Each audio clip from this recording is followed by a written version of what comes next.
On the 3rd of October 1942, Nazi Germany launched the first man-made object to break the sound barrier and leave the Earth's atmosphere. Adolf Hitler hoped that this was the weapon that would give Nazi Germany the decisive edge it needed to defeat the Allies and win the war. Designed as a long-range weapon, the V-2 rocket represented an extraordinary leap in technology. After America's entry into World War II, Germany was barraged by round-the-clock bombings by the U.S. 8th Air Force and the British RAF. The German Air Force, or Luftwaffe, was incapable of stopping the unrelenting raids.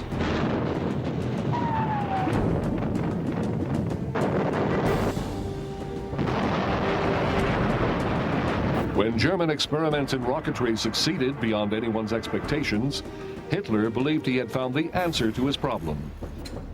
He even named these new rockets Vergeldingswapens, or vengeance weapons. The first such weapons to strike England were the menacing V-1 buzz bombs. These noisy jet-propelled bombs were very effective at terrorizing civilian populations due to the distinctive loud buzzing sound of their motors. Although they caused a great deal of damage in London, their crude inaccuracy proved them ultimately ineffective as tactical or strategic weapons. The second of Hitler's vengeance weapons was the V-2, a long-range, rocket-powered bomb delivery system that could travel faster than the speed of sound. The V-2 was created by a group of scientists led by a brilliant young German rocket designer and space travel enthusiast named Wernher von Braun. In 1933, the German army persuaded 23-year-old von Braun to head up its rocket program.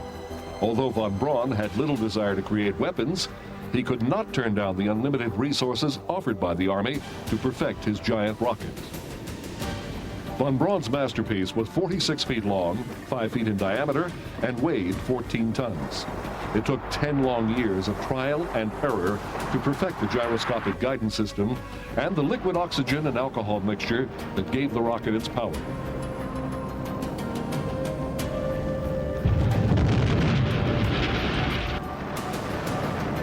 After the V-2's successful test launch, Hitler ordered its full production under the supervision of Heinrich Himmler, the head of the SS. 2 years later, in September of 1944, the first operational V-2s were launched against England. Each missile was now topped with a ton of high explosives. Because of its great speed, it was silent and completely unstoppable.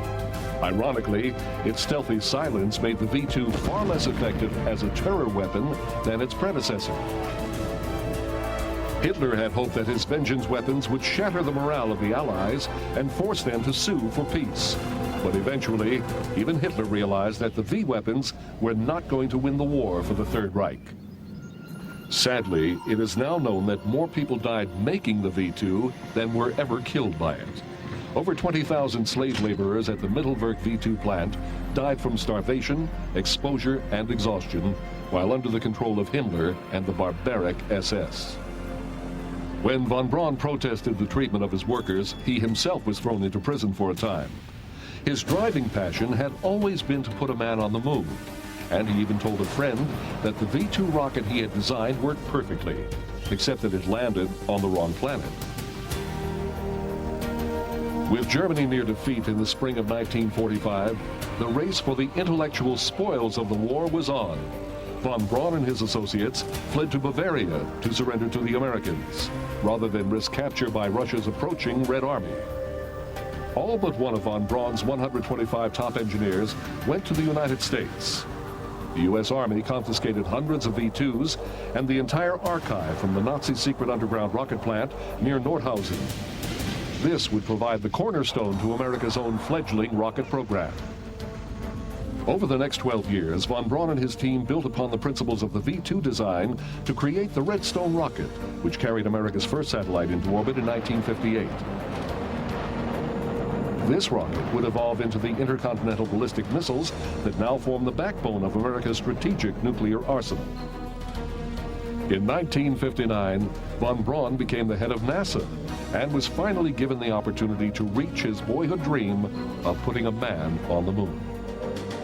Ignition sequence start. 6, 5, 4, 3, 2, 1. On July 20th, 1969, men did finally walk on the moon, and it was von Braun's mighty Saturn V rocket that brought them there.